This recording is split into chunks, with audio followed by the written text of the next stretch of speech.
ဒီမှာကြည့်မှန်ကူသည်ဒီမှာမှန်ကူသည်လို့ထင်တာပဲဒီမှာအလုံးအသေးကြီးပဲကွာတာနော်တပုံစံနဲ့ပဲ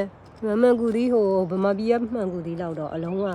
မကြီးဘူးဒီမှာပစ္စည်းလေးရဒီမှာတကယ်ပစ္စည်းလေးရဒီမှာအများကြီးပဲပြီးတော့ဒီတစ်လျှောက်လုံးကြည့်ကြည့်ဒီတစ်လျှောက်လုံးကအဲ့ဒါဒီပင်နေကြီးပဲဒီမှာဒီပင်နေကြီးပဲအဲ့ဒါပဲဟောမှန်ကူသည်တုတ်စားမယ်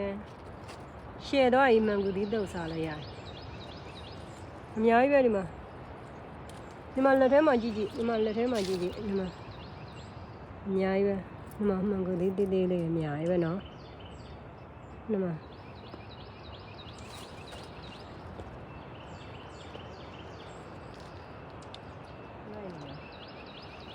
မိုင်းနေရောစပယ်ရှယ်စားလို့ရရင်မှန်ကူသေးရော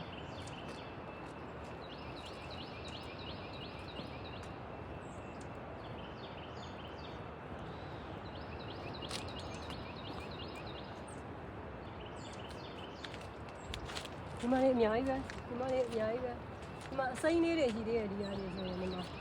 အများကြီးပဲနော်ဒီဘက်ဒီမှာတော့အများကြီးပဲဒီမှာအရွယ်နေတဲ့နေရာပို့ပြီးတော့မြင်ရတယ်တွေ့လားဒီမှာဘယ်သူမှစားမဲ့သူမရှိဘူးနော်တွေ့လားဒီမှာစားရမှန်းလည်းမသိကြဘူးဘယ်သူမှဒီမှာသူကစားကြည့်ချင်းလေးဒီမှာအပြာရင်ရုပ်ဒီလေးနဲ့တုတ်စားလုံးဝရှယ်တာ